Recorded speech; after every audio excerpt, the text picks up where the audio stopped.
Hello बच्चों, good morning to all. This is your very own pen physician and biology guru doctor Anshuman Agarwal. Once again start करते हैं बच्चों हमारा आज का बायोलॉजी लाइव लेक्चर। और आज का जो लेक्चर है बच्चों, this is the last lecture of yet another chapter. मतलब आज एक और चैप्टर हमारा कंप्लीट हो जाएगा and that is the first chapter of 12th class, reproduction in organisms. तो बच्चों 11th क्लास में दो चैप्टर्स हम कंप्लीट कर चुके हैं बायोलॉजी में, लिविंग वर्ल्ड और बायोलॉजिकल क्लासिफिकेशन। बायोलॉजिकल क्लासिफिकेशन बहुत इंपॉर्टेंट चैप्टर है from the point of view कि ज्यादातर बच्चों को उस चैप्टर में मैंने देखा है कि प्रॉब्लम आती है। और प्रॉब्लम क्यों आती है? क्योंकि ज्यादातर बच्चों को यह लगता है कि जो बायोलॉजिकल क्लासिफिकेशन चैप्टर है वो पूरी तरीके से एक फैक्चुअल फैक्ट्स के ऊपर रटने वाला चैप्टर है, जबकि ऐसा नहीं है बच्चों। जब हमने बायोलॉजिकल क्लासिफिकेशन पढ़ा तो आपने देखा होगा कि ज्यादातर चीजें वहां पर भी समझने वाली है, कंसेप्चुअल है। यदि आप कंसेप्चुअली चीजों को प्रॉपर्ली समझते हुए याद करोगे, याद तो करनी है चीजें बायोलॉजी में, इसमें कोई डाउट नहीं है बच्चों, रटना है। लेकिन रटने का एक तरीका होता है, बिना समझे रटोगे आपको याद नहीं रहेगी चीजें, लेकिन एक बार प्रॉपर्ली समझने के बाद चीजों को याद करोगे तो डेफिनेटली लंबे समय तक याद रहती है। तो बायोलॉजिकल क्लासिफिकेशन में, लिविंग वर्ल्ड में किसी भी तरह का कोई डाउट हो बच्चों तो आप अपने डाउट सॉल्विंग ग्रुप पर पूछ सकते हो। और अब इसके क्वेश्चन जो हैं वो भी आप आराम से सोल्व कर सकते हो। जो आपको प्रैक्टिस क्वेश्चंस दे रखे हैं बच्चों, प्रैक्टिस शीट्स दे रखी है, उनको भी आप सोल्व कर सकते हो। ठीक है, तो good morning once again. Start करते हैं बच्चों आज का लेक्चर। अभी तक बच्चों जो रिप्रोडक्शन इन ऑर्गेनिजम्स है इसमें हम दो लेक्चर्स कंप्लीट कर चुके हैं। जो पहला लेक्चर था उसमें हमने क्या देखा था बच्चों? उसमें हमने देखा था कि रिप्रोडक्शन के बारे में जितने भी बेसिक टर्म्स हैं या बेसिक हम कह सकते हैं कंसेप्ट्स होते हैं रिप्रोडक्शन की, classification of reproduction, asexual, sexual में जो बेसिक डिफरेंसेस होते हैं असेक्सुअल रिप्रोडक्शन और सेक्सुअल रिप्रोडक्शन के अंदर, ये सारी चीजें वहां पर हमने देखी थी। साथ ही साथ बच्चों लाइफ स्पेन के बारे में बात करी थी। लाइफ स्पेन ऑफ ऑर्गेनिजम्स से रिलेटेड आपको कुछ ट्रिक्स भी मैंने बताई थी जिससे आप बहुत ईजिली उनके लाइफ स्पेन को याद रख सकते हो।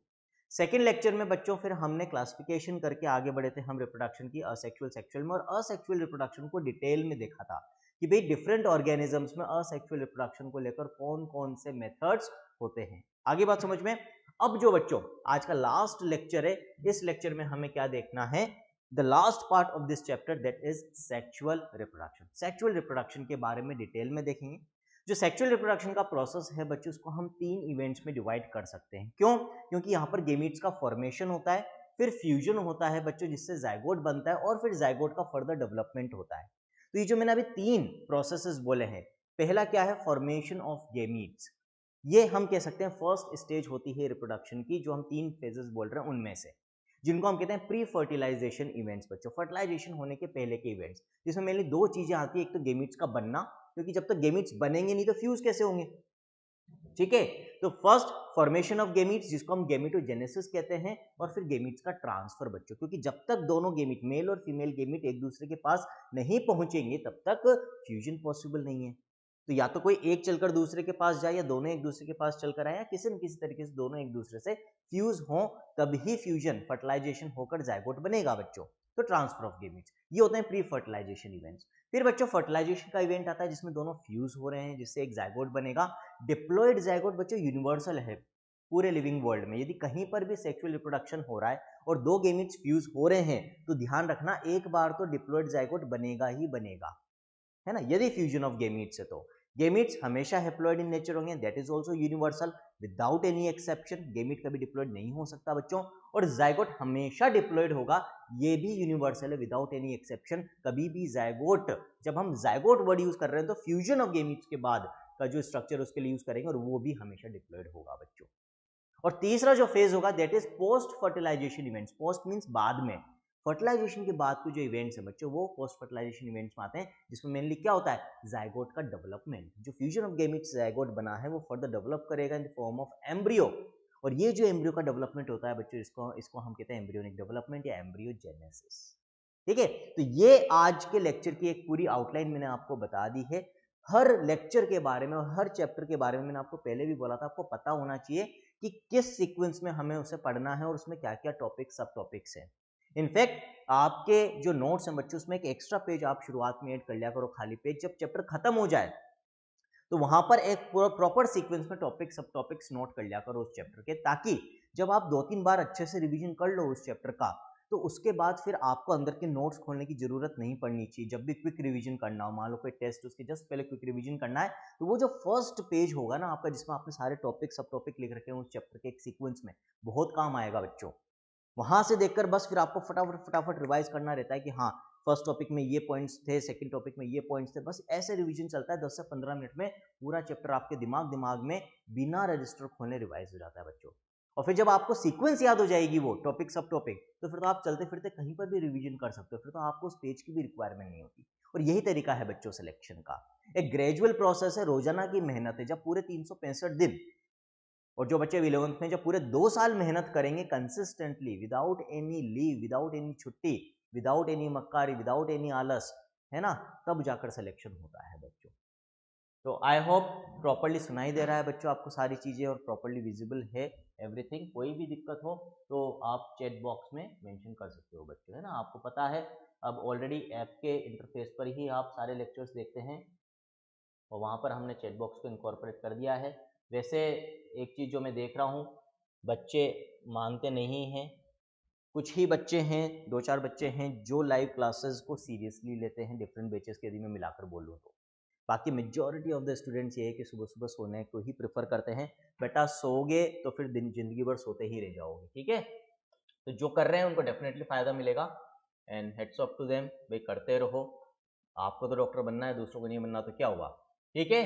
तो चलो सेक्सुअल रिप्रोडक्शन के बारे में बात करते हैं। Sexual reproduction involves formation of the male and female gametes either by the same individual or by different individuals of the opposite sex. अब देखो ये पॉइंट आया नहीं आया, इस चैप्टर के शुरुआत में मैंने आपको एक चीज बोली थी। शुरुआत में जब एनसीईआरटी ने असेक्सुअल रिप्रोडक्शन और सेक्सुअल रिप्रोडक्शन को डिफाइन किया था, तो शुरुआत में तो एनसीईआरटी ने क्या बोला था कि सेक्सुअल रिप्रोडक्शन में 2 पेरेंट्स का इन्वॉल्वमेंट होता है ना, different individuals of the opposite sex, और 2 parents of the opposite sex are involved. और वहीं पर मैंने आपको बोल दिया था कि यहाँ पर एक्सेप्शन होता है, कंप्लीट डेफिनेशन नहीं है। क्यों? क्योंकि कुछ ऐसे ऑर्गेनिजम्स भी होते हैं जिनको हम हर्माफ्रोडाइट क्या कहते हैं बच्चों, या मोनोइशियस कहते हैं प्लांट्स के केसेस में, जहां पर एक ही ऑर्गेनिज्म के अंदर दोनों तरह के रिप्रोडक्टिव ऑर्गन्स देखने को मिलते हैं, male as well as female. यानी कि एक ही ऑर्गेनिज्म के अंदर मेल गेमीट भी बन सकता है, फीमेल गेमीट भी बन सकता है बच्चों, है ना। सेल्फ फर्टिलाइजेशन भी वहां पॉसिबल होता है, खुद के ही दोनों गेमीट्स यूज कर सकते हैं। तो exceptions are there, sexual reproduction में भी हो सकता है कि सिर्फ एक ही इंडिविजुअल के थ्रू सेक्सुअल रिप्रोडक्शन हो जाए। तो कभी मान लो असर्शन रीजन वाले क्वेश्चन में या स्टेटमेंट बेस्ड क्वेश्चन में इस तरह का क्वेश्चन आता है कि क्या सेक्सुअल रिप्रोडक्शन एक पेरेंट से भी पॉसिबल है, डेफिनेटली पॉसिबल है बच्चों, है ना, इसमें कोई डाउट नहीं है, डेफिनेटली पॉसिबल है। आप एग्जांपल दे सकते हो, एग्जांपल ऑफ हर्माफ्रोडाइट ऑर्गेनिजम्स और एनिमल्स, या प्लांट्स के केस में उनको हम कहते हैं बच्चों, जैसे जो लोअर प्लांट्स हैं उनमें होमोथेलिक ऑर्गेनिजम्स हम कहते हैं, और जो बड़े हायर प्लांट्स हैं बच्चों उन केस में हम मोनोइशियस प्लांट्स उनको कहते हैं, ठीक है। दीज गेमीट्स, जो मेल और फीमेल गेमीट बनते हैं, ये फ्यूज करके जाइगोट बनाएंगे बच्चों, जिससे फिर अल्टीमेटली एक नया ऑर्गेनिज्म बनता है। कुछ वर्ड्स यहाँ पर यूज कर रखे हैं बच्चों अपन ने, कुछ फीचर्स यूज कर रखे हैं डिस्क्राइब करने के लिए सेक्सुअल रिप्रोडक्शन को, कि असेक्सुअल रिप्रोडक्शन के कंपैरिजन में सेक्सुअल रिप्रोडक्शन जो है वो एलोबरेट होता है, रिलेटिवली लंबा होता है बच्चों, है ना।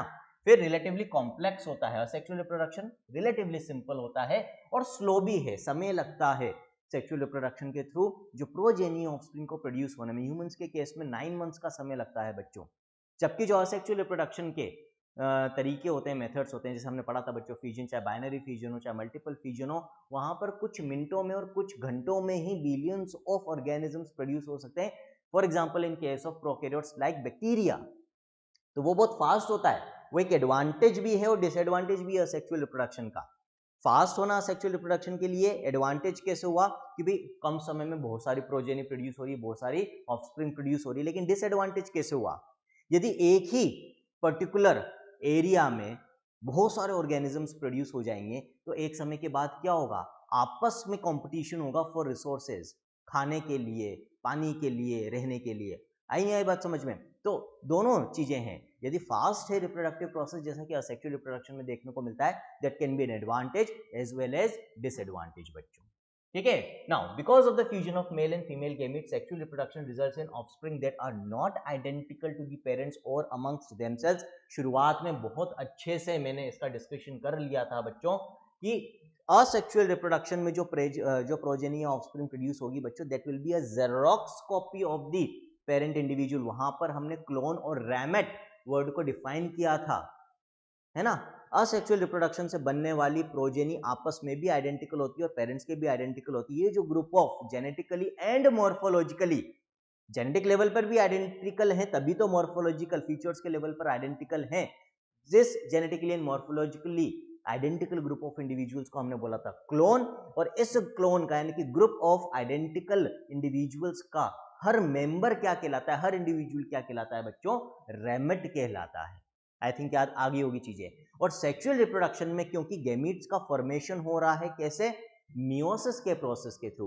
11th क्लास में बेसिक सबको पता होगा, लोअर क्लासेस में भी आप सेल डिवीजन पढ़ते हो, इतना तो पढ़ ही लेते हो कि मियोसिस के केस में क्रॉसिंग ओवर होती है, यानी कि जीन्स का रिकॉम्बिनेशन होता है बच्चों, जिसके कारण से जो प्रोजेनी प्रोड्यूस होगी वो कभी भी पेरेंट के आइडेंटिकल नहीं हो सकती। तो दो कारण होते हैं वेरिएशंस के सेक्सुअल रिप्रोडक्शन में, एक तो गैमीट फॉर्मेशन के वक्त ही क्रॉसिंग ओवर हो गई, तो रिकॉम्बिनेशन ऑफ कैरेक्टर्स हो गया एक तरीके से खुद के एक एक इंडिविजुअल का भी, और दोनों इंडिविजुअल से जो जायगोट बनने वाला है बच्चों, उसको 50% जेनेटिक मटेरियल एक पेरेंट से मिलेगा और 50% आधा जेनेटिक मटेरियल दूसरे से मिलेगा। पूरा का पूरा जेनेटिक मटेरियल एक पेरेंट का नहीं आ रहा है। तो वैसे ही एक तरह से हम मोटा मोटा यदि बोलें तो भाई आधे फीचर एक पेरेंट के आ रहे हैं और बाकी के आधे फीचर दूसरे पेरेंट के आ रहे हैं। जब दोनों के आधे आधे फीचर्स मिक्स होंगे तो ऑब्वियसली एक ऐसा ऑर्गेनिज्म बनेगा जो दोनों ही पेरेंट्स को रिजेंबल तो करेगा, मिलता जुलता तो होगा, लेकिन एग्जैक्ट जेरोक्स कॉपी नहीं होगा। तो हम कहते हैं ना, जैसे ह्यूमंस के केस में भी हम कहते हैं, हम पहचान लेते हैं कि यार कि इस बच्चे की शक्ल उन कपल से मिल रही है तो ये उनका बच्चा है। तो मिलता जुलता तो है, क्यों? क्योंकि उसके पास आधे कैरेक्टर उसकी मम्मी के, आधे कैरेक्टर उसके पापा के हैं, मोटे मोटे हम कह सकते हैं, है ना, करीब करीब। तो जिस कारण से वो अपने पापा और मम्मी दोनों को रिजेंबल तो कर रहा है बच्चों, लेकिन जेरोक्स कॉपी नहीं होगा। दो वर्ड्स होते हैं बच्चों, आइडेंटिकल और सिमिलर। तो हम क्या बोलेंगे, सिमिलर तो होगा, आइडेंटिकल नहीं होगा। सिमिलर का मतलब होता है मिलता जुलता, लेकिन जरूरी नहीं 100% कॉपी हो। लेकिन जहां आइडेंटिकल वर्ड हम यूज कर लेते हैं, इसका मतलब होता है 100% जेरोक्स कॉपी, डिक्टो कॉपी। वो चीज यहां पर देखने को नहीं मिलेगी आपको, ठीक है। Now, a study of diverse organisms, plants, animals, or fungi show that though they differ so greatly in external morphology, internal structure and physiology, important point है बच्चों, कई बार इस पे आ जाता है statement based question. When it comes to sexual mode of reproduction, surprisingly they share a similar pattern. क्या कहना चाह रही है लाइन, कि हम यदि लिविंग वर्ल्ड में देखें तो बहुत ज्यादा वेरिएशंस हैं, from lower organisms to higher organisms, from lower animals to higher animals, लेकिन एक चीज एस्टोनिशिंगली मतलब सरप्राइजिंगली हम देखेंगे कि बहुत ही कॉमन है सब में, और वो है मेथड ऑफ सेक्सुअल रिप्रोडक्शन। सभी लिविंग ऑर्गेनिजम्स में, right from lower to higher organisms, ये एक सिमिलर सेम पैटर्न फॉलो करता है कि भाई सभी में गेमीट का फॉर्मेशन होगा, सभी में गेमीट्स हैप्लॉइड होंगे, सभी में गेमीट्स का फ्यूजन होगा, सभी में जायगोट फॉर्मेशन होगा, और अल्टीमेटली नई ऑर्गेनिज्म का फॉर्मेशन होगा। तो सेक्सुअल रिप्रोडक्शन का जो process is almost similar in all organisms, ये लाइनें यहाँ पर बोलना चाह रही है बच्चों, ठीक है। आगे यहां तक बात समझ में, कोई भी डाउट हो बच्चों साथ के साथ पूछते हुए चलना, है ना। कोशिश ये करें कि हम हमारे डाउट्स को पेंडिंग ना रखें। मैं ये प्रेफर करता हूं कि हम डाउट्स को लाइव क्लास अटेंड करने का सबसे बड़ा जो फायदा होता है वो ये होता है कि आपके डाउट्स हाथों हाथ क्लियर हो जाते हैं, और वो बहुत इंपॉर्टेंट है बच्चों प्रॉपर एक एफिशिएंट लर्निंग के लिए। क्योंकि जब तक डाउट दिमाग में चलता रहेगा आप आगे के कंटेंट पे ध्यान नहीं दे पाओगे बच्चों, ये मैं बता दूं आपको।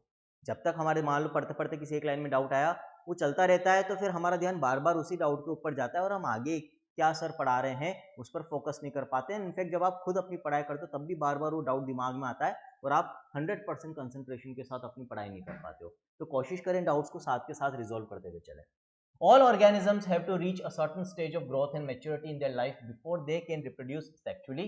That period of growth is called the juvenile phase, ठीक है, या प्लांट्स के केस में उसको हम वेजिटेटिव फेज कहते हैं बच्चों।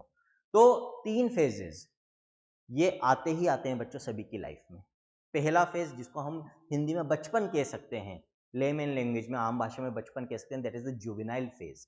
साइंटिफिक लेवल पे जब हम उसको डिफाइन करेंगे या बायोलॉजी के टर्म्स में जब हम जुवेनाइल फेज या वेजिटेटिव फेज प्लांट्स में हम कहते हैं उसकी जब बात करते हैं, ये वो फेज है, साइंटिफिकली देखना कैसे डिफाइन कर रहा हूं मैं, ये वो फेज है जिस फेज में अभी इंडिविजुअल में रिप्रोडक्टिव मैच्योरिटी डेवलप नहीं हुई है। मतलब अभी उसके रिप्रोडक्टिव ऑर्गन्स पूरी तरह से मैच्योर नहीं हुए, डेवलप नहीं हुए हैं, अभी तक वो गैमीट फॉर्मेशन नहीं कर सकता है या अपनी अगली ऑफस्प्रिंग प्रोड्यूस नहीं कर सकता है, तब तक का फेज क्या कहलाएगा, जुवेनाइल फेज। आम भाषा में बचपन से याद रख सकते हो। प्लांट्स के केस में जुवेनाइल को वेजिटेटिव फेज कहेंगे, ठीक है। उसके बाद बच्चों एनिमल्स में, जैसे यदि हम ह्यूमंस की बात करें तो ह्यूमंस में हम क्या बोलते हैं, 13 साल से करीब 15 साल की एज में रिलेट, आजकल ये एज थोड़ी सी प्रीपोन्ड भी हो गई है, पीछे मतलब जल्दी खिसक गई है, हम कह सकते हैं कि करीब 10 से 12 साल की एज में ही pubertal changes secondary sexual changes आने लग जाते हैं। इनफैक्ट रिप्रोडक्टिव ऑर्गन्स का मैच्योरेशन और डेवलपमेंट होने लग जाता है in humans, boys as well as girls बच्चों, उसको हम कहते हैं प्यूबर्टल चेंजेस, जो टीनेज में होते हैं, है ना। उन प्यूबर्टल चेंजेस के बाद ह्यूमंस में जो बॉयज एंड गर्ल्स हैं they become capable of reproduction. तो वो जो प्यूबर्टी के चेंजेस होते हैं उसके पहले तक का जो फेज कहलाएगा बच्चों, that will be called as juvenile phase in humans. फिर प्यूबर्टल चेंजेस जब हो जाएंगे और गेमीट फॉर्मेशन स्टार्ट हो जाएगी बोथ बॉयज और गर्ल्स के अंदर, फिर हम कहेंगे कि अब नेक्स्ट फेज चालू हो गया, जुवेनाइल फेज खत्म हो गया है, दैट इज रिप्रोडक्टिव फेज बच्चों, है ना, जिसको अपन आम भाषा में जवानी का फेज कहते हैं। अब जब तक रिप्रोडक्टिव फेज है तब तक they will be capable of producing offspring. अब ह्यूमंस में जब हम ह्यूमन रिप्रोडक्शन वाला चैप्टर पढ़ेंगे बच्चों, इसी यूनिट में आगे पढ़ेंगे हम, वहां पर हम एक डिफरेंस देखेंगे कि यदि हम मेल और फीमेल ह्यूमंस को कंपेयर करें तो फीमेल्स में जो रिप्रोडक्टिव फेज है ये एक पर्टिकुलर एज तक होता है, करीब 45 टू 50 ईयर्स की एज तक, लेकिन मेल्स में ये कंटिन्यू करता है for the whole life. Ultimately बच्चों last stage of the life कहलाता है सेनेसेंट फेज और द फेज ऑफ एजिंग, है ना, सेनेसेंस भी कहते हैं उसको हम, जिसको आम भाषा में बुढ़ापा कह सकते हो आप, ओल्ड एज। उसमें होता क्या है, मेन चीज क्या होती है कि हमारी बॉडी की नई सेल्स को प्रोड्यूस करने की कैपेसिटी रिलेटिवली कंपैरेटिवली कम हो जाती है इन कंपैरिजन टू डिस्ट्रक्शन और डैमेज ऑफ सेल्स। मतलब सेल्स का डैमेज ज्यादा होने लग जाता है और उनको रिपेयर करने के लिए, रिप्लेस करने के लिए जो नई सेल्स बनाने की जरूरत है वो रिलेटिवली कम बनती है। तो डैमेज ज्यादा, रिपेयर कम, तो धीरे धीरे बॉडी ऑर्गन्स और टिश्यूज डैमेज होने लग जाते हैं, ओल्ड होने लग जाते हैं, इनएफिशिएंट होने लग जाते हैं और ultimately there is death. Senescent phase ultimately, old age ultimately leads to death. ये 3 फेजेस होते हैं बच्चों, है ना। उसी की बात यहाँ पर एनसीईआरटी ने करी है। तो वापस से पढ़ रहा हूं एक बार, all organisms have to reach a certain stage of growth and maturity in their life before they can reproduce sexually. That period of growth is called the juvenile phase.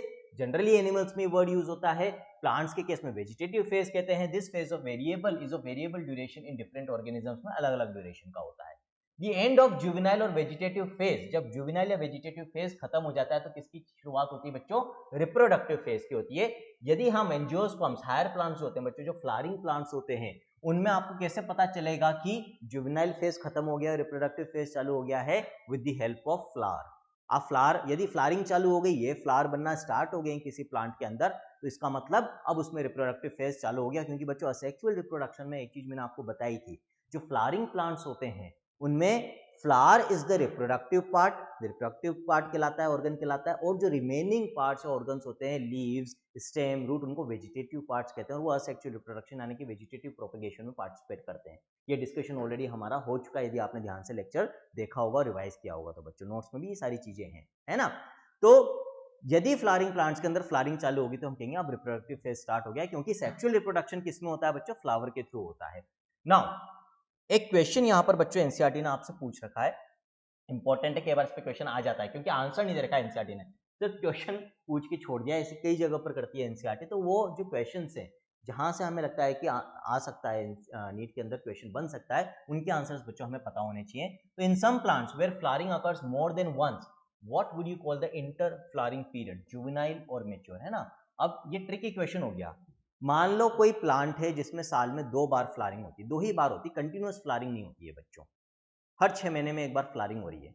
तो वो जो 2 बार फ्लावरिंग हो रही है उसके बीच का जो पीरियड है, मान लो एक बार फ्लावरिंग होगी तो एक बार तो हम कहेंगे जुवेनाइल फेज खत्म और मैच्योर फेज चालू हो गया, रिप्रोडक्टिव फेज चालू हो गया, लेकिन उसके बाद फिर अगले 6 महीने तक फ्लावरिंग नहीं है और फिर 6 महीने बाद फिर से फ्लावरिंग हो रही है। तो अब वो जो 2 फ्लावरिंग के बीच का पीरियड है आप उसको क्या बोलोगे, तो याद रखना बच्चों, that will B term is juvenile phase. क्या बोलेंगे उसको, हम जुवेनाइल फेज मानेंगे। तो जिनमें एनुअल या बाइनियल फ्लावरिंग होती है, साल में एक बार या 2 बार या कुछ गैप में फ्लावरिंग होती है जिन प्लांट्स के अंदर, उन केस में जो बीच का जो नॉन फ्लावरिंग पीरियड होता है that is considered as juvenile phase. मतलब हम कहेंगे वापस से वहां पर रिप्रोडक्टिव फेज से जुवेनाइल फेज आ रहा है बच्चों, है ना। प्लांट्स के केस में अभी जैसे मैंने बोला एनुअल एंड बाइनियल, एनुअल का मतलब होता है साल में एक बार, बाइनियल का मतलब होता है साल में 2 बार बच्चों। तो प्लांट्स के केस में the annual and biennial types show clear cut vegetative, reproductive and senescent phases, है ना, ये जो 3 फेजेस हैं ये आपको आसानी से देखने को मिलेंगे। But in the perennial species, perennial का मतलब होता है पूरे साल, जिनमें पूरे साल फ्लावरिंग हो रही है, it is very difficult to clearly define these phases, क्योंकि 2 फ्लावरिंग के बीच में ना के बराबर गैप है ही नहीं, लगातार फ्लावरिंग चल रही है, सॉरी, है ना, लगातार फ्लावरिंग चल रही है वहां पर। तो पेरिनियल प्लांट्स के केस में इन तीनों फेजेस को प्रॉपरली डिस्क्रिमिनेट करना कि हाँ यहाँ पर ये फेज खत्म, अब ये चालू, फिर ये चालू, मुश्किल हो जाता है, होते वहां पर भी है ना, लेकिन वहां पर इनको डिफाइन और डिस्क्रिमिनेट करना दिक्कत वाली चीज हो जाती है, लेकिन एनुअल और बाइनल प्लांट्स में ये काम आप आसानी से कर सकते हो बच्चों। यहाँ पर कुछ एग्जाम्पल्स बच्चों आपको दे रखे हैं, बहुत इंपॉर्टेंट है क्योंकि यहाँ से क्वेश्चंस बनते हैं, है ना, फैक्ट बेस्ड क्वेश्चंस आते हैं। ये 2 एग्जाम्पल्स आपको दे रखे हैं, ऐसे प्लांट्स के बारे में बता रखा है जिनमें फ्लावरिंग काफी गैप में होती है, ये भी नहीं कि साल में एक बार हो रही हो, कई सालों में एक बार होती है। फॉर एग्जाम्पल जो बैम्बू स्पीशीज है बच्चों, है ना, बैम्बू की लकड़ी आप देखते हो कई जगह पर काम में आती है फर्नीचर वगैरह में, तो जो बैम्बू प्लांट है बच्चों, बैम्बू स्पीशीज जो है उसमें जो फ्लावरिंग होती है वो सिर्फ जनरली उनकी लाइफ में एक ही बार होती है, और वो भी कब होती है करीब जब प्लांट 50 से 100 साल का हो जाता है तब जाकर होती है, एक ही बार होती है, और उस एक बार की जो फ्लावरिंग होती है उसके बाद फ्रूट्स बनाएगा, फ्लावरिंग के बाद फ्रूट्स बनते हैं बच्चों आफ्टर सेक्सुअल रिप्रोडक्शन, और अल्टीमेटली वो प्लांट खत्म भी हो जाता है, मतलब पूरी लाइफ में सिर्फ एक बार फ्लावरिंग करेगा, एक बार फ्रूटिंग करेगा, खत्म, टिकट कट जाएगा उसका, टाटा बाय बाय, है ना, आगे बात समझ में। तो एक एग्जांपल तो हमें ये याद रखना है कि बैम्बू स्पीशीज में आपसे पूछा जाए कितने साल में फ्लावरिंग होती है, तो लाइफ टाइम में एक ही बार फ्लावरिंग होती है, साल पूछा जाए स्पेसिफिकली तो 50 से 100 साल में एक बार फ्लावरिंग होती है, उसके बाद वो खत्म हो जाते हैं आफ्टर फ्रूटिंग, है ना। इसी तरह से एक और एग्जाम्पल आपको देखा बच्चों, स्ट्रोबिलेंथस कुंथियाना, नीला कुरंजी, जो कॉमन नेम है बच्चों, लोकल नेम है इस प्लांट का, ये 12 साल में एक बार फ्लावर करता है, ये साउथ इंडिया में भी देखने को मिलता है बच्चों, for example Kerala, Karnataka and Tamil Nadu में। और रिसेंटली यदि हम बात करें कि भाई लास्ट जो है वो कब इसमें फ्लावरिंग हुई थी, तो 2006 में यहाँ पर एनसीईआरटी ने बता रखा है, क्योंकि 12 साल में होती है तो ये अपडेशन आया नहीं है, बट डेफिनेटली 2022 में तो हो गई होगी या अब 2023 में होने वाली होगी, है ना, मतलब हम वैसे नहीं, 12 साल की बात तो 2018 में ही होगी इनफैक्ट, लेकिन अपडेशन नहीं है, 2006 लास्ट बता रहा है ये, सॉरी यहाँ पर, है ना, 2006 बता रहा है, तो 12 साल यदि हम देखें तो 2018 में, 2018 तो 2019 में तो हो ही गई होगी, अपडेशन नहीं है। बाय चांस क्वेश्चन आ जाए यहाँ पर कि भाई कौन से साल में इंडिया में नीला कुरंजिया स्ट्रोबिलेंथस कुंथियाना की लास्ट टाइम फ्लावरिंग हुई होगी या हुई थी, तो यदि ऑप्शन में ध्यान देना बच्चों, फिर ऐसा नहीं कि हम सिर्फ एनसीईआरटी के हिसाब से चल रहे हैं, क्योंकि एनसीईआरटी ने दोनों इन्फॉर्मेशन हमें दे रखी है कि 12 साल में एक बार होती है फ्लावरिंग और 2006 लास्ट हुई थी, ऐसा बोल रखा है, तो डेफिनेटली 2018 या 19 में हो गई होगी भाई, इतना टाइम तो नहीं निकला होगा।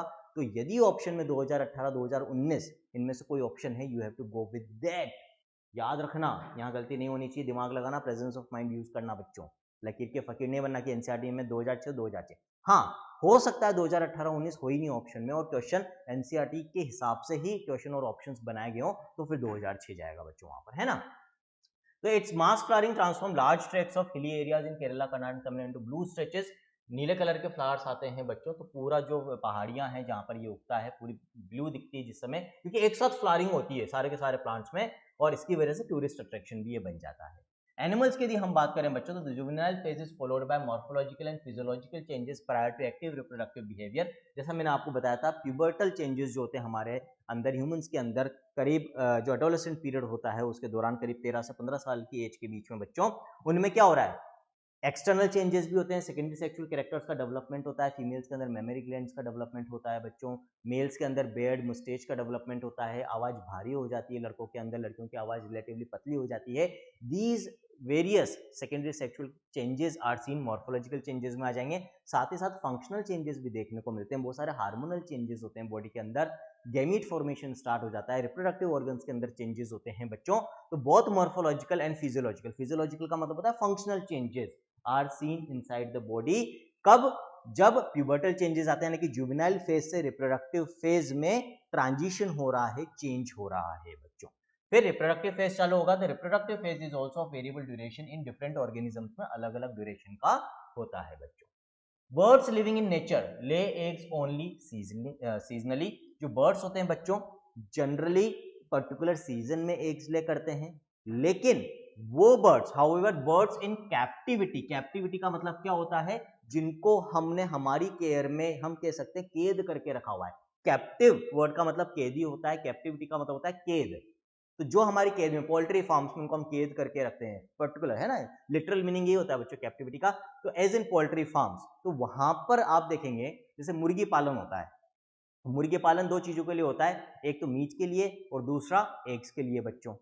अब यदि वहां पर हम सिर्फ इस चीज पर, जो पोल्ट्री फार्म चला रहे हैं, यदि वो इस चीज पर डिपेंडेंट रहे कि भाई मुर्गी अपने आप नेचुरली सीजनली जब अंडा प्रोड्यूस करेगी तब मैं उसको यूटिलाइज कर लूंगा, तो फिर वहां दिक्कत है, उनको कंटिन्यूअस एग लेइंग चाहिए। उसके लिए बच्चों वहां पर हार्मोनल इंजेक्शंस वगैरह यूज किए जाते हैं, जो कि सही नहीं है। नेचुरल वे को प्रेफर किया जाए, that is the best way.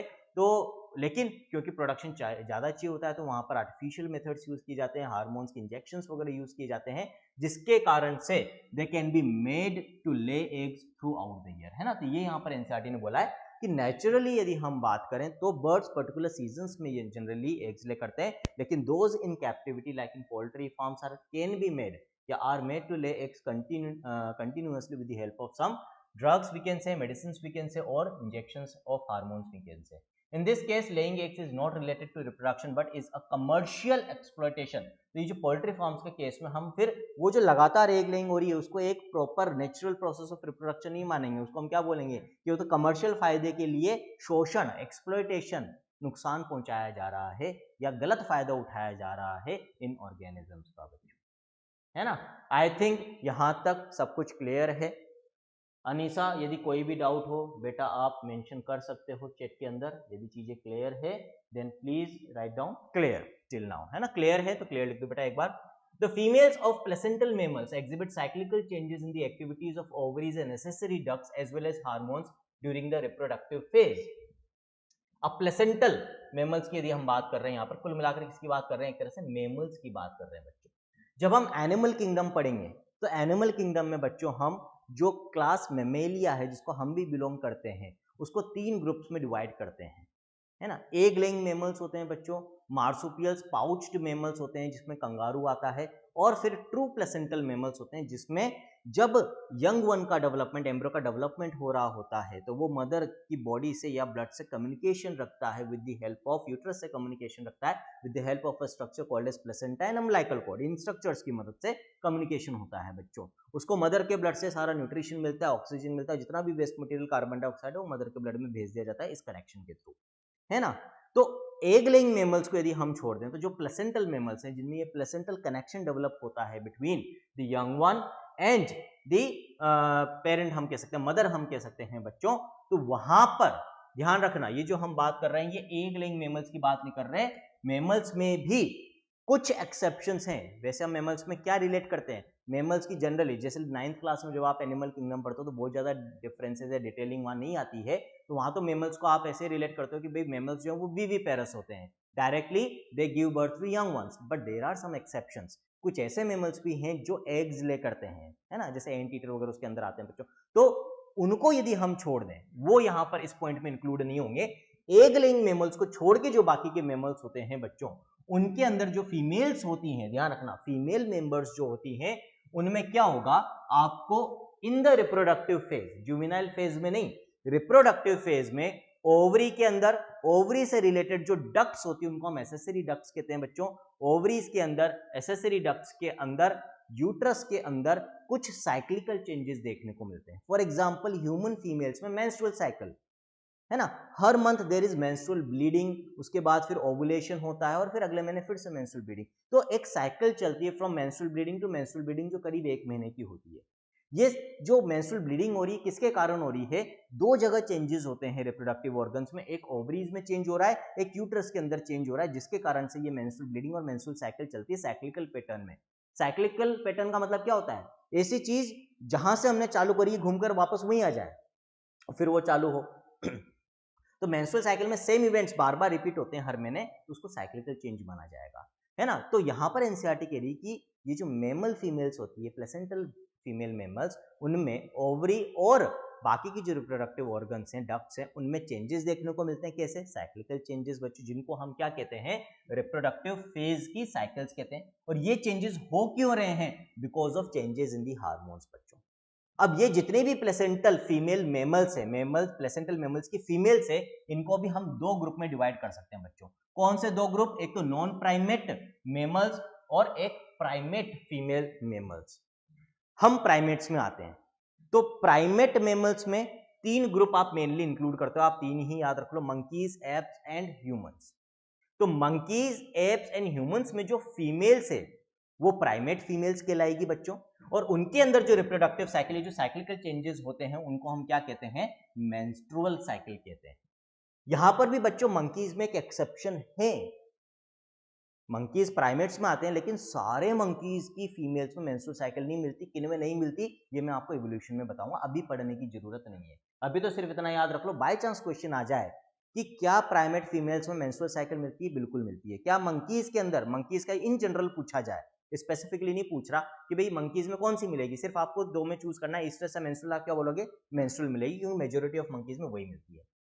इन तीनों को छोड़कर, मंकीज, एप्स और ह्यूमंस को छोड़ के बाकी के जो मेमल्स हैं उनको नॉन प्राइमेट मेमल्स बोला जाता है, जिनमें सारे मेमल्स इंक्लूड हो जाएंगे, बाकी के cows, sheep, rats, deers, dogs, tiger, सब है ना। इनके फीमेल्स में जो साइक्लिकल चेंजेस होते हैं बच्चों, उन साइक्लिकल चेंजेस को हम क्या कहते हैं?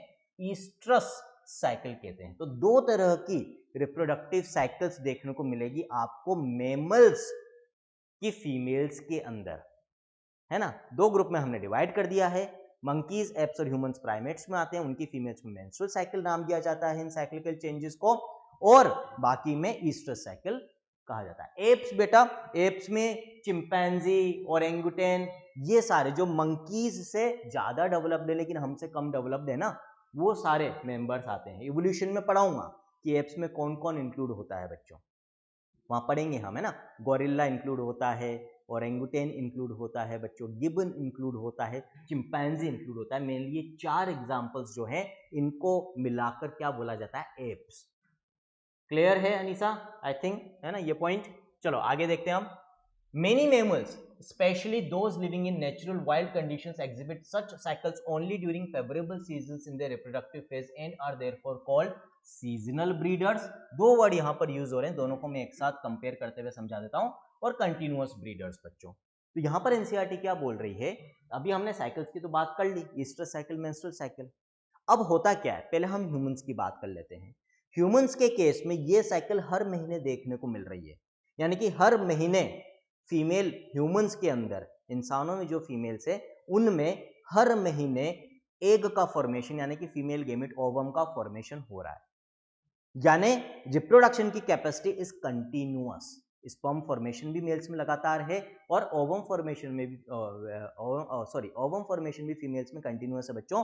तो रिप्रोडक्शन की कैपेसिटी कंटिन्यूअस है, साल में पूरे साल, है ना, राउंड द ईयर हम कह सकते हैं, पूरे 12 महीने वो बच्चे पैदा कर सकते हैं। ऐसे जो ब्रीडर्स होंगे उनको हम क्या बोलेंगे? कंटिन्यूअस ब्रीडर, जिनमें ये रिप्रोडक्टिव साइकिल जो है वो कंटिन्यूअस है, लगातार चल रही है, दो साइकिल्स के बीच में गैप नहीं आ रहा, है ना। ह्यूमंस फीमेल्स में एक मेंस्ट्रुअल साइकिल खत्म होती है, दूसरी मेंस्ट्रुअल साइकिल स्टार्ट हो जाती है बच्चों।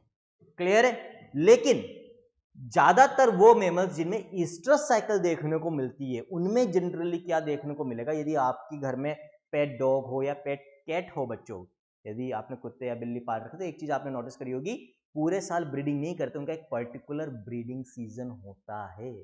उसी वक्त वहां पर फीमेल में एग फॉर्मेशन, यानी कि ओवम फॉर्मेशन, फीमेल गेमेट का फॉर्मेशन होता है, बाकी टाइम में नहीं होता। कुछ गर्मियों में ब्रीड करते हैं, कुछ सर्दियों में ब्रीड करते हैं, और इस बारे में बच्चों हमने बात करी थी, कहां पर? थोड़ा सा याद करो, दिमाग के घोड़े दौड़ाओ, घंटी बजनी चाहिए। जो चैप्टर ऑलरेडी हम पढ़ चुके उनसे रिलेटेड कुछ चीज यदि नए चैप्टर में आए तो हमारे दिमाग में आनी चाहिए बच्चों। फोटो पीरियड की बात करी थी, कॉन्शियसनेस, रिप्रोडक्शन, लिविंग वर्ल्ड के अंदर बच्चों, आया नहीं आया? तो वहां पर मैंने आपको बताया था लिविंग वर्ल्ड में कि फोटो पीरियड की दिन की लंबाई, रातें लंबी है या रातें छोटी, सर्दियों में रातें छोटी होती लंबी होती है ना, गर्मियों में छोटी होती है, उसको डिटेक्ट करके जो सीजनल ब्रीडर्स होते हैं उनकी बॉडी में चेंजेस होते हैं, अकॉर्डिंगली कुछ गर्मियों में ब्रीड करते हैं, कुछ सर्दियों में ब्रीड करते हैं। आई थिंक याद आ गया होगा आपको, है ना।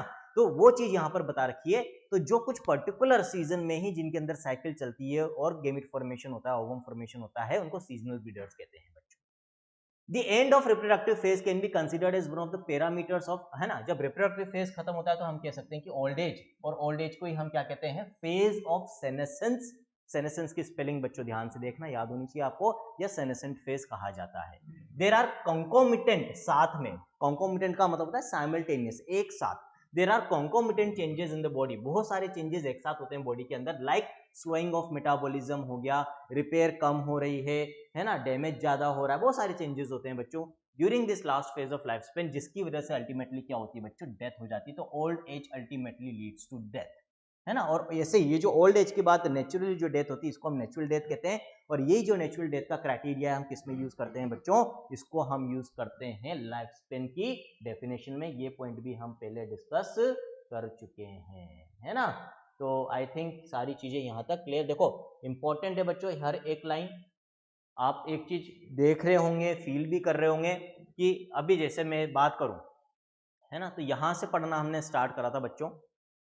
एनसीईआरटी में मुश्किल से जो मैंने अभी तक लाइनें पढ़ाई है, 1 या 2 पैराग्राफ होंगे छोटे छोटे, बट इन्हीं को पढ़ने में हमें कितना टाइम लग गया है, यदि हम देखें टाइम को, ऑलमोस्ट 45 मिनट्स हमें लगे हैं बच्चों, है ना। कितना टाइम लगा है, 45 मिनट्स हमें लग गए हैं। ठीक, चलो आगे देखते हैं। In both plants and animals hormones are responsible. अब ये जो बाकी सारे चेंजेस है, तीनों फेजेस हैं बच्चों, जुवेनाइल फेज हो गया, उसके बाद फिर रिप्रोडक्टिव फेज हो गया, फिर सेनेसेंट फेज हो गया बच्चों, ये सारे चेंजेस के लिए रेस्पॉन्सिबल क्या, क्वेश्चन पूछा जा सकता है। तो एनसीईआरटी क्या कह रही है, इन सभी फेजेस में जो चेंजेस हो रहे हैं या transition from one phase two another, मैं प्यूबर्टी के दौरान में भी बोला था हार्मोनल चेंजेस बॉडी में होते हैं, तो मेन जो कारण है इन चेंजेस का वो क्या है, changes in the level of hormones. अब हार्मोन्स क्या होते हैं बच्चों, हमारी बॉडी की जो एंडोक्राइन ग्लैंड्स होती है, ग्लैंड्स को मेनली हम 2 कैटेगरीज में डिवाइड करते हैं।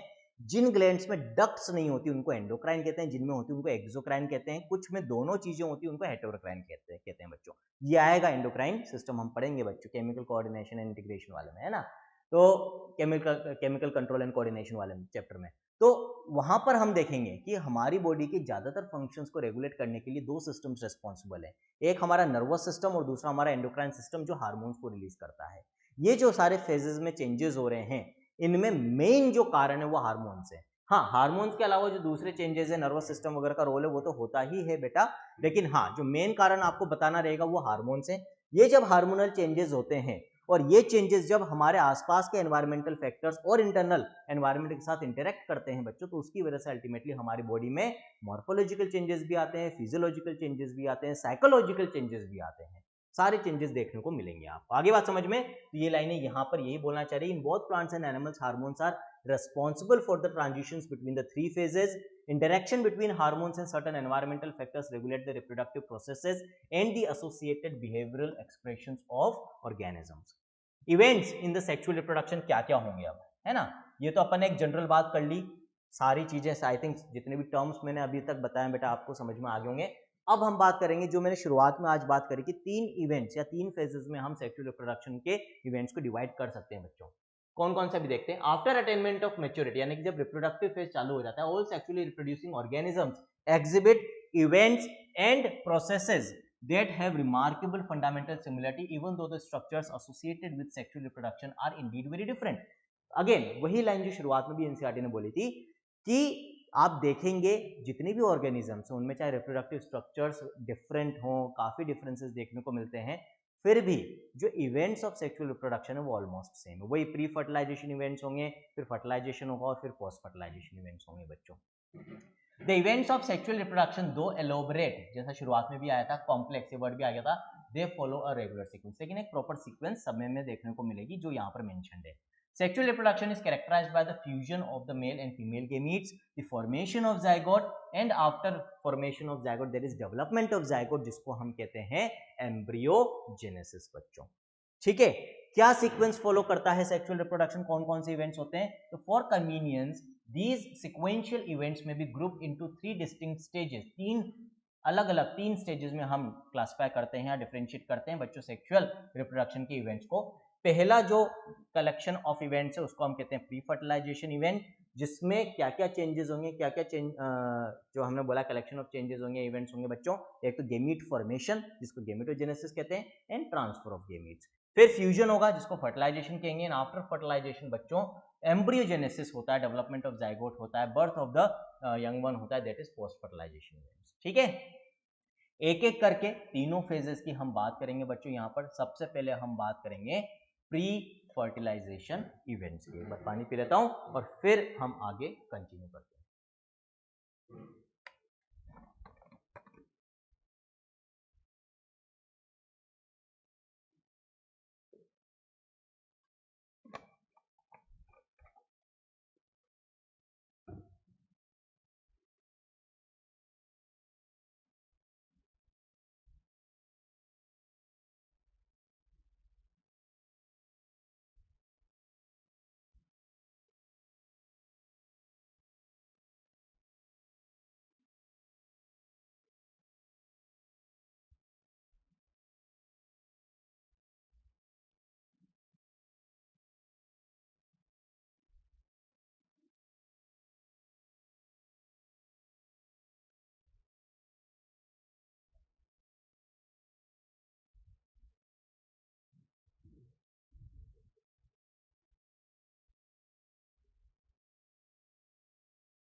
चलो भाई आगे देखते हैं हम।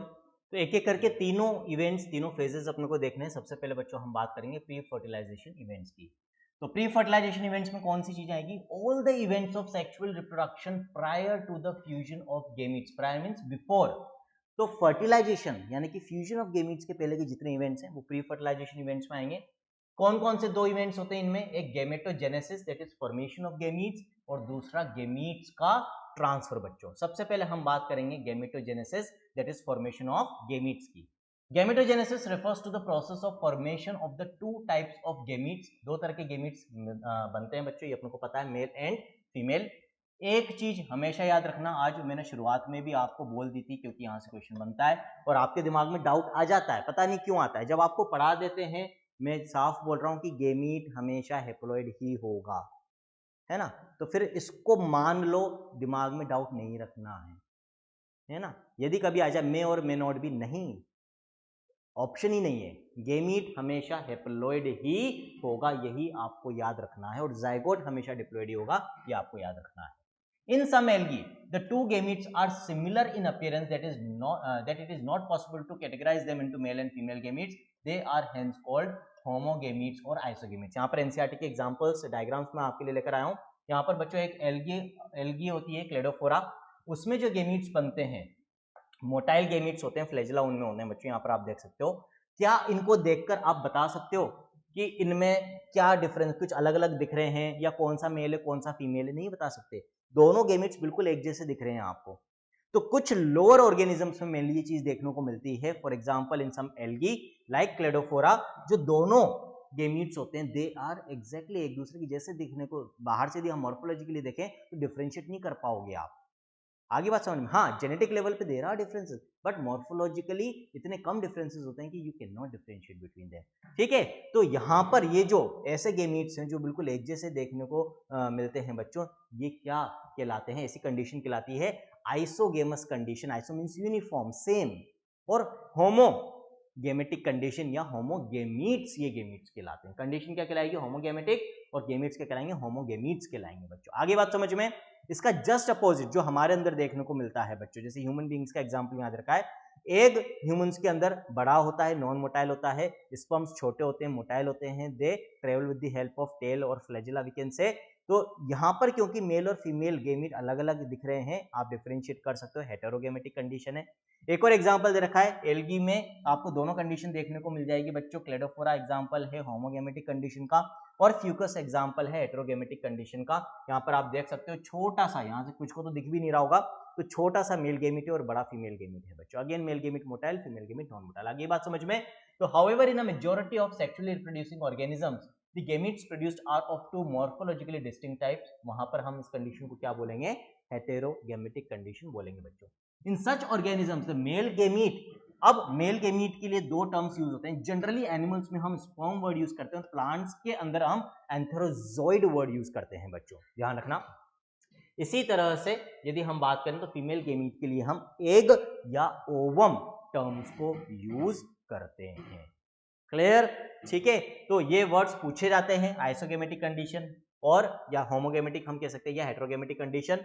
जो एग्जांपल्स और डायग्राम्स एनसीईआरटी ने दे रखे हैं बच्चों, बाय हार्ट याद होने चाहिए। हर एक डायग्राम की लेबलिंग पता होनी चाहिए, क्योंकि डायग्राम बेस्ड क्वेश्चंस भी पूछे जा सकते हैं बच्चों। हम इस तरह से पढ़ रहे हैं कि यदि आप ईमानदारी से हर एक पॉइंट जो मैं समझा रहा हूँ, पॉइंट वाइज सारे नोट्स हैं, एडिशनल पॉइंट्स हम लिख लेते हैं जहाँ जरूरी होता है, या इसमें ऐड कर देते हैं। यदि आप इन सभी चीज़ों को ईमानदारी से अच्छे से कर लोगे याद, सारे डायग्राम्स हम इसमें इनकॉर्पोरेट कर रहे हैं साथ के साथ, आपको एनसीईआरटी खोलने की जरूरत नहीं पड़ेगी, गारंटी है मेरी। आप इन नोट्स को जो जिसमें पूरी एनसीईआरटी कवर्ड है, पॉइंट वाइज है, सारे डायग्राम्स एनसीईआरटी के, एडिशनल पॉइंट्स हैं, जैसे पढ़ा रहा हूं वैसे अच्छे से समझ के यदि याद कर लिया, 360 आउट ऑफ 360 इम्पॉसिबल नहीं है, बहुत आसानी से ला सकते हो। और बच्चे ला रहे हैं, ये तो प्रूव हो ही गया कि इम्पॉसिबल नहीं है जब 720 आउट ऑफ 720 आ रहे हैं तो। और आपके लिए भी इम्पॉसिबल नहीं है, आप लोग अपने आप को अंडर एस्टिमेट करते हो, खुद कम आंक के चलते हो, यार मेरे से ये नहीं होगा, ये नहीं होगा। अरे क्यों नहीं होगा भाई? यदि दूसरा कर सकता है तो हर वो काम जो दूसरा कर सकता है आप कर सकते हो। जिस दिन से ये मानना चालू कर दिया ना बेटा, फिर आप किसी भी फील्ड में फेलियर का सामना नहीं करोगे, you will be successful in each and every field. आगे बात समझ में। तो आज से खुद को अंडर एस्टिमेट करना बंद करो और ईमानदारी से मेहनत करना स्टार्ट करो बच्चों। सेक्सुअलिटी इन ऑर्गेनिजम्स की यदि हम बात करें यहाँ पर, तो sexual reproduction in organism generally involves the fusion of gametes from two different individuals, but this is not always true. यहाँ पर क्या पढ़ा रही है NCERT sexuality in organism sub topic में, कि भाई जो हमने शुरुआत में बात करी थी आज की, सेक्सुअल रिप्रोडक्शन में जनरली तो दो पेरेंट्स होते हैं अपोजिट सेक्स के, लेकिन कई केसेस में फॉर एग्जांपल हर्माफ्रोडाइट एनिमल्स या मोनोइशियस प्लांट्स के अंदर या होमोथेलिक प्लांट्स के अंदर एक ही इंडिविजुअल में दोनों रिप्रोडक्टिव ऑर्गन्स और दोनों तरह के गेमीट फॉर्मेशन भी हो सकते हैं बच्चों, यानी कि एक ही पेरेंट से भी सेक्सुअल रिप्रोडक्शन पॉसिबल होता है। तो प्लांट्स में है both male and female reproductive structures in the same plant. यदि एक ही इंडिविजुअल में दोनों रिप्रोडक्टिव ऑर्गन है वो कंडीशन बाइसेक्सुअल कहलाती है, और जैसा ह्यूमंस में अलग अलग मिलता है, मेल अलग फीमेल अलग, तो वो यूनिसेक्सुअल, हमारे अंदर यूनिसेक्सुअल कंडीशन है। अब और जो टर्म्स बाइसेक्सुअल और यूनिसेक्सुअल के लिए यूज होते हैं वो पता होने चाहिए हमें। In several fungi and plants, काफी फंजाई और प्लांट्स में क्या वर्ड यूज करते हैं हम बच्चों? जनरली प्लांट्स में और फंजाई में जो एक ही ऑर्गेनिज्म में दोनों रिप्रोडक्टिव ऑर्गन्स मिल रही है और दोनों गेमिट्स फॉर्मेशन की कैपेसिटी है, उनको हम बोलते हैं होमोथेलिक और मोनोइशियस। क्या बोलते हैं बच्चों? होमोथेलिक और मोनोइशियस। ठीक है, बाइसेक्सुअल कंडीशन को डिनोट करते हैं ये वर्ड्स। किसके लिए यूज कर रहे हैं? बाइसेक्सुअल से कॉमन वर्ड हो गया। अब प्लांट्स के केस में, फंजाई के केस में बाइसेक्सुअलिटी के लिए पर्टिकुलरली हम होमोथेलिक का मोनोइशियस वर्ड यूज करते हैं। In the same way for unisexuality, unisexuality यानी कि यूनिसेक्सुअल कंडीशन के लिए प्लांट्स और फंजाई के अंदर हम यूज करते हैं बच्चों हेटेरोथेलिक और डाइशियस वर्ड। ठीक, आगे बात समझ में। अब फ्लावरिंग प्लांट्स में जिनमें यूनिसेक्सुअल कंडीशन है, फ्लावरिंग प्लांट्स जिनमें फ्लावर्स का फॉर्मेशन हो रहा है, उनमें मैं कह रहा हूं यूनिसेक्सुअल कंडीशन। यूनिसेक्सुअल कंडीशन का मतलब एक प्लांट में सिर्फ मेल फ्लावर्स हैं, एक प्लांट में फीमेल फ्लावर्स है। एक प्लांट मेल प्लांट कहलाएगा, एक फीमेल प्लांट कहलाएगा। उनमें क्या डिफरेंस होता है? तो in unisexual flowering plants male flower is called staminate. Male flower को आप क्या बोलते हो? स्टेमिनेट बोलते हो। क्यों? क्योंकि उसमें स्टेमन्स होती हैं लेकिन पिस्टल्स या कार्पल्स नहीं होती। जो मेल रिप्रोडक्टिव पार्ट होता है बच्चों फ्लावर का, वो स्टेमन कहलाता है जो पोलन ग्रेन फॉर्मेशन करेगा, और जो फीमेल रिप्रोडक्टिव पार्ट होता है वो कार्पल या पिस्टल कहलाता है जिसके अंदर ओवम का फॉर्मेशन होता है। यदि यूनिसेक्सुअल प्लांट है तो मेल प्लांट अलग जिसमें सिर्फ मेल फ्लावर्स होंगे, यानी कि सिर्फ स्टेमन बेयरिंग फ्लावर्स होंगे, पिस्टल उनमें नहीं होगी। और जो फीमेल फ्लावर होगा उसको पिस्टिलेट बोलोगे बच्चों आप, क्योंकि उसमें सिर्फ पिस्टल्स होगी, यानी कि पिस्टल्स के लिए कार्पल वर्ड भी यूज करते हैं बच्चों हम, लेकिन उनमें स्टेमन्स नहीं होगी। तो ये वर्ड अपने को पता होने चाहिए। यदि कोई आपसे पूछे पिस्टिलेट फ्लावर का क्या मतलब है, फीमेल फ्लावर, और कोई आपसे पूछे स्टेमिनेट फ्लावर का क्या मतलब है, तो मेल फ्लावर। क्लियर? चलो, in some flowering plants both male and female flowers में भी प्रेजेंट। अब हम बाइसेक्सुअल कंडीशन की बात कर रहे हैं बच्चे, यहाँ पर मोनोइशियस कंडीशन की बात कर रहे हैं। तो कुछ फ्लावरिंग प्लांट्स ऐसे भी हो सकते हैं जिसमें एक ही प्लांट के अंदर दोनों मेल और फीमेल फ्लावर्स हो, may be present on the same individual, which is called as monoecious condition. और अलग अलग है तो फिर डायशियस या यूनिसेक्सुअल कंडीशन कहलाती है। अब एनसीईआरटी ने यहाँ पर, वैसे आगे जब हम और पढ़ेंगे तो और भी कुछ एग्जांपल्स जुड़ेंगे मोनोइशियस और डायशियस प्लांट्स में, लेकिन एटलीस्ट यहाँ पर जो एग्जांपल दे रखे हैं वो यहीं पर याद करते हुए चलेंगे। मोनोइशियस यानी कि बाइसेक्सुअल प्लांट्स के अंदर दो एग्जांपल आपको दे रखे हैं बच्चों, एक कुकुरबिट्स जितने भी होते हैं, कुकुरबिटा वगैरह उस फैमिली में जितने आते हैं, प्लस कोकोनट, है ना। तो कुकुरबिटा एंड कोकोनट, आपको दो एग्जांपल्स याद रखने हैं किसके अंदर, मोनोइशियस प्लांट्स के अंदर। डायशियस का यदि आपसे कोई पूछता है बच्चों तो यहाँ पर अगेन दो एग्जांपल्स याद रखने हैं, पपाया एंड डेट पाम। ये दो एग्जांपल्स आप यहाँ पर मोनोइशियस और डायशियस प्लांट्स के अंदर याद रखेंगे। एग्जांपल्स हैं, याद करने के अलावा और कोई सोल्यूशन नहीं है, ये तो याद करने ही पड़ेंगे बच्चों हमें, ठीक है। जो चीजें याद करने की होती है उनको आप ये कर सकते हो बच्चों, एक अलग से एग्जांपल्स का रजिस्टर बना लो। हर चैप्टर में जितने भी एग्जाम्पल्स होते हैं उनको आप याद करके, देखकर मत लिखो, पहले याद करो, फिर बिना देखे उनमें लिखो, और फिर टाइम टू टाइम उसको रिवाइज करते रहो उस रजिस्टर को। तो वैसे ही बच्चों साल के एंड में जब बार बार पढ़ोगे, आपने देखा होगा एक ही चीज जिसको हम बार बार देखते हैं पढ़ते हैं तो ऑटोमेटिकली याद हो जाती है, छप जाती है हमारे सबकॉन्शियस माइंड के अंदर, तो बार बार रिवाइज करते रहो, वैसे ही याद हो जाएगा, ठीक है।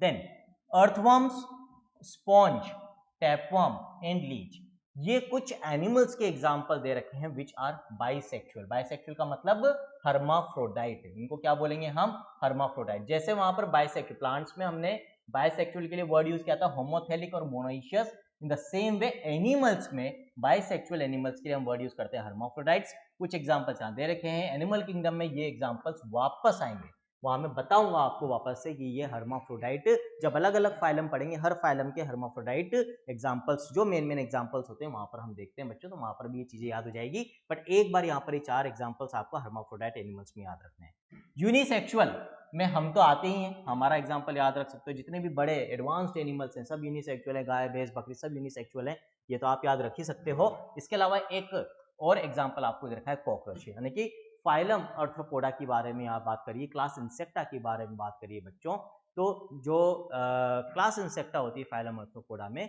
उसमें आपको क्या यूनिसेक्सुअल ऑर्गेनिजम्स एनिमल्स देखने को मिलेंगे। एग्जाम्पल दे रखा है कॉकरोच, ठीक है। यहाँ कुछ डायग्राम हैं बच्चों, इनके बारे में यदि आप देखें समझ लेते हैं एक बार।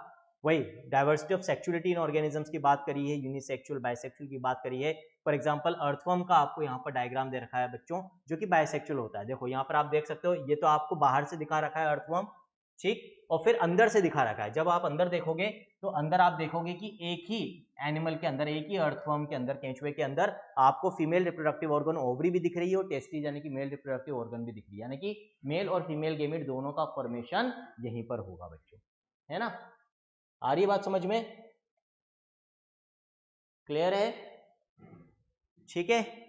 फिर कॉकरोच का आपको एग्जांपल दे रखा है बच्चों, लेकिन कॉकरोच में मेल और फीमेल कॉकरोच अलग अलग होते हैं, इनमें कुछ डिफरेंसेस होते हैं बच्चों। जैसे पीछे की तरफ एक प्रोजेक्शन होता है एनल स्टाइल जिसको हम कहते हैं, वो आपको मेल में तो मिलेगा, फीमेल में नहीं देखने को मिलेगा। ये जो डिफरेंसेस है ये जब हम पढ़ेंगे कॉकरोच वाला टॉपिक वहां पर अच्छे से डिटेल में आ जाएंगे। अभी याद रखो कि मेल और फीमेल कॉकरोच अलग अलग होते हैं, मेल में मेल रिप्रोडक्टिव ऑर्गन मिलेगी, फीमेल में सिर्फ फीमेल रिप्रोडक्टिव ऑर्गन देखने को मिलेगी बच्चों, ठीक है।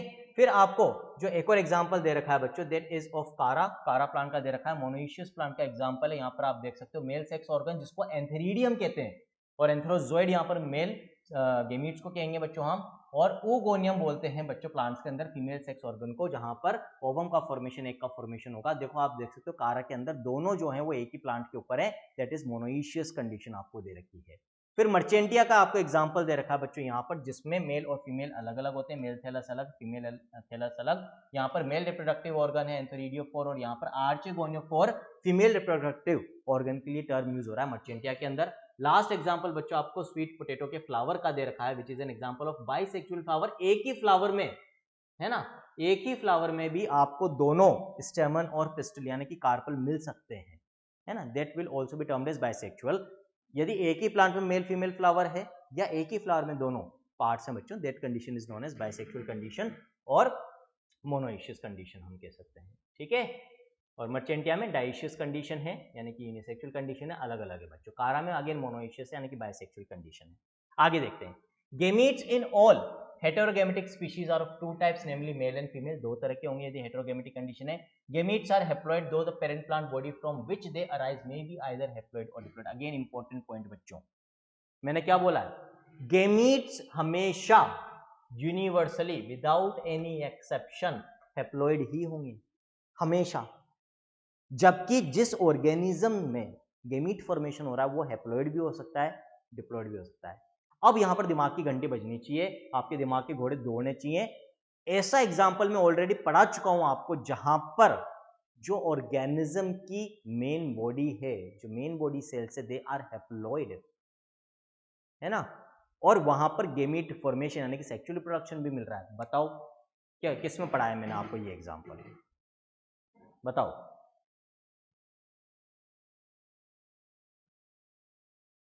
कहां पढ़ाया मैंने ये एग्जांपल आपको,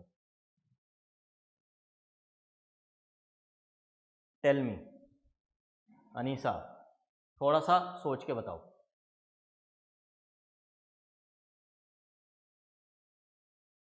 हाँ बेटा अनीसा, अर्थवर्म में ये इंटरेस्टिंग चीज है कि है तो बाइसेक्सुअल कंडीशन, हर्माफ्रोडाइट है अर्थवर्म, लेकिन दो इंडिविजुअल्स चाहिए होते हैं। उसका कारण मैं आपको बता दूं, होता क्या है अर्थवर्म में, एक ही इंडिविजुअल में दोनों गेमीट फॉर्मेशन पॉसिबल है, मेल भी फीमेल भी, लेकिन एट वन टाइम एक समय पर या तो सिर्फ मेल गेमीट्स बनते हैं या फीमेल गेमीट्स बनते हैं।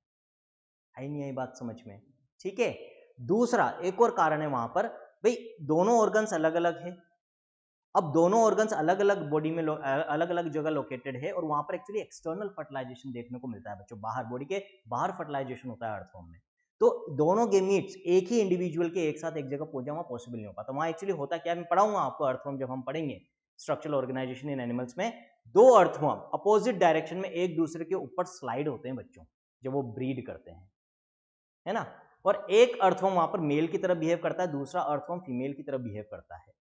एक अर्थवर्म के जो मेल गेमीट्स होते हैं, स्पर्म्स होते हैं, वो जेनाइटल पोर से निकलकर, जो पोर होता है बच्चों वहां पर for the release of gametes, वहां से निकलकर बाहर एक वो होता है बच्चों, कोकून होता है यहाँ पर, ठीक है। अल्टीमेटली दोनों गेमीट्स जो हैं पहले तो दूसरे के अंदर जाएगा, वहां पर उसके साथ आकर बाहर एक कोकून होता है बच्चों, उसके अंदर अक्यूमुलेट होते हैं। आगे बात समझ में, वहां पर फिर डेवलपमेंट ऑफ एग्स होता है बच्चों। तो क्योंकि इस तरह से दो अलग अलग इंडिविजुअल्स वहां पर एक दूसरे के ऊपर स्लाइड होकर फर्टिलाइजेशन करवा रहे हैं बच्चों, इसलिए वहां पर दो इंडिविजुअल्स चाहिए होते हैं। लेकिन वैसे हम देखें फिजियोलॉजिकली और स्ट्रक्चरली हम बात करें तो अर्थवर्म में एक ही इंडिविजुअल के अंदर दोनों रिप्रोडक्टिव ऑर्गन्स होती है, दोनों के अंदर एक के अंदर दोनों ऑर्गन्स होती है। तो हर्माफ्रोडाइट, बट ये चीज याद रखना कि अर्थवर्म, ये चीज सही है गलत नहीं है जो आपने अभी पूछा है, इसमें कोई कंफ्यूजन नहीं रखना कि अर्थवर्म हर्माफ्रोडाइट है, फिर भी उसमें जब फर्टिलाइजेशन होगा, रिप्रोडक्शन होगा, तो दो अलग अलग इंडिविजुअल्स चाहिए होंगे। ये चीज याद रखना बच्चों, है ना, इसमें किसी तरह का कोई भी कंफ्यूजन नहीं रखना है, ठीक है, क्लियर है। तो ये चीज याद रखना बच्चों कि गेमीट्स जो है, अभी मैंने जो आपको क्वेश्चन पूछा है कि haploid organism, haploid gametes, example बताओ, मैं पढ़ा चुका हूं एक एग्जांपल ऑलरेडी।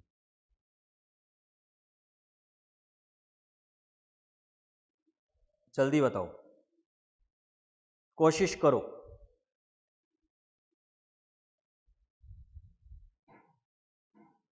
नहीं आ रहा याद, चलो कोई बात नहीं भाई, बताओ कोई तो बताओ भाई, अभिषेक बताओ, अनीसा बताओ कि ऐसा एग्जाम्पल मैं ऑलरेडी आपको पढ़ा चुका हूं। हिंट दे देता हूं, बायोलॉजिकल क्लासिफिकेशन मैंने पढ़ाया है, जहां पर जो main body of the organism है वो हैप्लॉइड होती है और गेमीट्स भी हैप्लॉइड प्रोड्यूस होते हैं। हैप्लॉइड बॉडी से हैप्लॉइड ऑर्गेनिज्म जब हैप्लॉइड गेमीट्स प्रोड्यूस करता है, याद अनिशा को तो याद नहीं आ रहा, अभिषेक याद करने की कोशिश करो। जब haploid organism haploid gametes produce करता है तो माइटोटिक डिवीजन, लेकिन माइटोसिस से करता है, ये भी मैंने वहां पर आपको बताया था। और वहां पर भी मियोसिस तो होता है, लेकिन मियोसिस फिर वहां गेमीट फॉर्मेशन के वक्त नहीं होता। फिर वहां पर पहले हैप्लॉइड गेमीट्स आपस में फ्यूज करते हैं जिससे डिप्लॉइड जाइगोट बनेगा। लेकिन क्योंकि मेन ऑर्गेनिज्म हैप्लॉइड है तो अब इस जाइगोट से जो अगली जनरेशन का ऑर्गेनिज्म बनना चाहिए वो हैप्लॉइड बनना चाहिए। तो वहां मैंने आपको बताया था अब यहां पर जाइगोट के अंदर मियोसिस होता है जिससे हैप्लॉइड स्पोर्स बनते हैं और वो स्पोर्स फिर हैप्लॉइड होंगे क्योंकि डिप्लॉइड जाइगोट के मियोसिस से बने हैं और ये स्पोर्स फिर एक नए इंडिविजुअल को बनाते हैं जो अगेन हैप्लॉइड होगा। अब तो थोड़ा सा याद करके बता दो भाई, बायोलॉजिकल क्लासिफिकेशन में पढ़ाया है। अरे माइटोसिस से तो बनेंगे बेटा अभिषेक, लेकिन किसके अंदर? फंजाई। याद आया नहीं आया? फंजाई में मैंने आपको एग्जाम नहीं बताया था क्या कि फंजाई में जो मेन बॉडी होती है दैट इज हैप्लॉइड, है ना। और फंजाई के अंदर भी सेक्सुअल रिप्रोडक्शन देखने को मिलता है। तो वहां पर मैंने सेक्सुअल रिप्रोडक्शन के इवेंट्स आपको समझाए थे। फंजाई में सेक्सुअल रिप्रोडक्शन कैसे समझाया था भाई? अभी तो पढ़ाया रिसेंटली, 2 ही तो लेक्चर हुए हैं कि फंजाई में पहले जो हैप्लॉइड गैमीट से वो फ्यूज करेंगे, बनेंगे कैसे हैप्लॉइड गैमीट? माइटोसिस से। फ्यूज करने के बाद डिप्लॉइड जाइगोट बनेगा, फिर वहां पर स्पोर फॉर्मेशन होती है, वहां पर अपन ने पढ़ा था सेक्सुअल स्पोर्स भी बनते हैं। सेक्सुअल तो यहाँ पर सेक्सुअल स्पोर्स की फॉर्मेशन होगी, बेसिडियो स्पोर्स बेसिडोमाइस्टीज के अंदर, एस्को स्पोर्स एस्कोमाइस्टीज के अंदर। कुछ याद आया? फिर ये जो जाइगोट बनता है इसमें मियोसिस होता है जिससे सेक्सुअल स्पोर्स से बेसिडियो स्पोर्स बनते हैं जो अगेन हैप्लॉइड होते हैं और फिर उससे एक हैप्लॉइड फंजाई, नई फंजाई जर्मिनेट होती है, डेवलप होती है बच्चों। अब तो याद आ गया होगा भाई, है ना। रिवीजन करते हुए चलो बच्चों, बहुत इंपॉर्टेंट होता है रिवीजन, चीजों को समझते हुए चलो।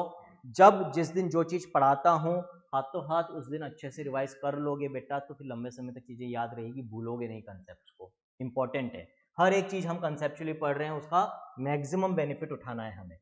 अ haploid parent produces gametes by mitotic division, ये तो अभी समझा ही दिया है मैंने। Several organisms belonging to monera fungi, देखो आया, algae and bryophytes have haploid plant body. आपको किंगडम मोनेरा में भी ये कंडीशन मिल जाएगी, किंगडम फंजाई में मिल जाएगी। प्लांट्स में आपको लोअर प्लांट्स में एल्गी और ब्रायोफाइट्स में काफी मेंबर्स में ये कंडीशन देखने को मिल जाएगी कि जो मेन प्लांट बॉडी होती है वो हैप्लॉइड होती है बच्चों।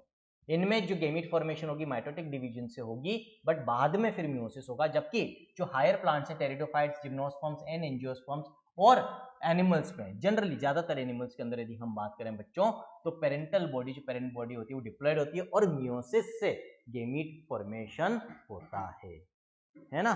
क्लियर है? आई थिंक यहां तक किसी तरह का कोई भी डाउट नहीं होगा, है ना। अनीसा को याद आया? Very good. अभिषेक को भी आई थिंक याद आ गया होगा भाई। Now, it is obvious that meiosis, the reduction division, has to occur if a diploid body has to produce haploid gametes, है ना। यदि मेन बॉडी कैसी है बच्चों? डिप्लॉइड है ऑर्गेनिज्म की, जैसे हमारी डिप्लॉइड बॉडी होती है, तो फिर इस केस में यदि स्पोर्स प्रोड्यूस करने, गेमीट्स प्रोड्यूस करने जो कि हैप्लॉइड होते हैं, वो कैसे प्रोड्यूस होंगे? मियोसिस से। तो मियोसिस यहां पर किस में होगा? जो सेल्स गेमीट बनाएगी उनमें मियोसिस होकर गेमीट बनेंगे। वो सेल्स जो गेमीट बनाती है उनको हम कहते हैं गेमीट मदर सेल्स। क्या बोलते हैं बच्चों? Gamete mother cells.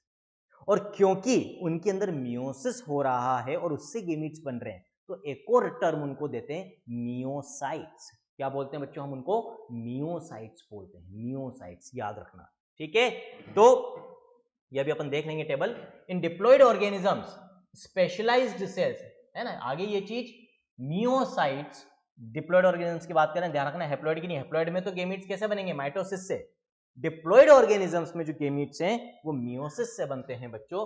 Myocytes undergo meiosis. At the end of meiosis only one set of chromosomes gets incorporated into each gamete, है ना। तो गेमीट में जो इंडिविजुअल होता है जो कि डिप्लॉइड, इसमें 2 सेट्स ऑफ क्रोमोसोम्स होते हैं, उनको डिप्लॉइड कहते हैं। 2 में से एक ही सेट ऑफ क्रोमोसोम गेमीट में जाता है, वो भी after crossing over, after gene recombination. Clear बच्चों? ठीक है। तो यहां तक सारी चीजें आपको अच्छे से याद रखनी है। गेमेटोजेनेसिस वाला part in the pre fertilization events हमने कंप्लीट कर लिया है। रिलेटिवली थोड़ा सा लंबा पार्ट है सेक्सुअल रिप्रोडक्शन का, और मैं चाहता हूं कि हर एक चीज को बच्चों हम प्रॉपर्ली समझते हुए करें, है ना। मैं किसी भी चीज पे भागना नहीं चाहता हूं, हमने सफिशिएंटली बहुत अर्ली टाइम पर, है ना, सही अप्रोप्रिएट टाइम पर कोर्स को स्टार्ट करा है। यही रीजन था बच्चों अर्ली जून में स्टार्ट करने का। हम ये चाहते हैं कि दिसंबर एंड तक मोस्ट ऑफ द सिलेबस हमारा बायोलॉजी का तो पूरा हो जाए और फिजिक्स केमिस्ट्री का भी मोस्ट ऑफ द सिलेबस हमारा कंप्लीट हो जाए। जितना ज़्यादा रिवीजन के लिए टाइम मिलेगा उतना फायदा रहेगा, प्लस जितना अर्ली हमने स्टार्ट कर लिया उससे समझने के लिए भी और ज़्यादा समय मिलेगा। और प्लस जो हमारा तरीका है पढ़ाने का, लिखने का समय हम खराब नहीं कर रहे हैं, ना आपका ना हमारा, तो पूरा समय सिर्फ समझने का। और आई थिंक मजा भी आता होगा इस चीज में, है ना। इस तरह की क्लास आपने कभी नहीं देखी होगी कि आपको ना तो नोट्स बनाने की चिंता है ना कुछ है, हर चीज आपको प्रॉपरली मिल रही है, नोट्स पॉइंट वाइज मिल रहे हैं, एनसीईआरटी सब कुछ कवर्ड है, everything is there. Physics chemistry में हैंड रिटन नोट्स सर बना के ला रहे हैं। सबसे मेजर बेनिफिट इस चीज का क्या हो रहा है कि क्लास में 100% फोकस आपका सिर्फ और सिर्फ अंडरस्टैंडिंग पे है बच्चों, और घर पर भी आपका सेल्फ स्टडी के लिए समय बच रहा है। लेक्चर ड्यूरेशन कम हो गया, आप कहीं पर भी देखेंगे, चाहे ऑनलाइन प्लेटफॉर्म्स हो चाहे ऑफलाइन प्लेटफॉर्म्स हो, बच्चों करीब 1.5-2 घंटे की क्लास, एक क्लास ड्रॉपर्स की बहुत कॉमन सी चीज़ है। एक दिन में 6-6 घंटे तो आपकी क्लासेस में निकल जाते हैं, जबकि यहाँ पर हम ओनली 70 मिनट्स मैक्सिमम है वो टाइम। तो आपने देखा होगा कई बार 50 to 60 मिनट्स में जनरली हमारे लेक्चर्स हम वाइंड अप कर देते हैं, खत्म कर देते हैं जितना टॉपिक हमें पढ़ाना होता है। तो ऑलमोस्ट आधे ड्यूरेशन में 6 घंटे की जगह 3 घंटे, 3-3.25 घंटे की क्लासेस में आपको सिलेबस करा रहे हैं बच्चों, वो भी अर्ली करा रहे हैं उनसे। तो इसका फायदा उठाओ भाई, है ना।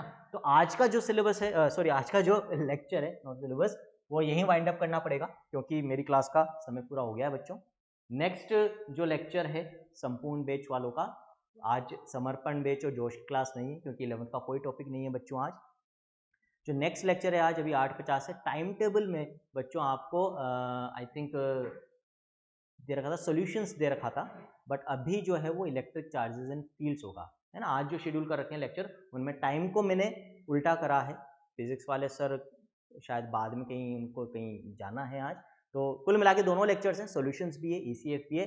जिस तरह से आपकी ऐप पे शेड्यूल्ड है उसी तरह से आपको ज्वाइन करना है बच्चों, है ना। तो 8:50 से भी आपकी नेक्स्ट क्लास है, बी प्रिपेयर्ड फॉर दैट। थोड़ा सा 10 मिनट में फ्रेश हो जाओ, पानी वानी पी लो, कुछ खा लो पी लो, और फिर वापस पढ़ने बैठते हैं। इसके लिए हम एक और लेक्चर शेड्यूल कर देंगे इन द नेक्स्ट वीक बच्चों, ठीक है। So this is all in this lecture from your friend mentor and motivated doctor Anshuman, signing off, thank you.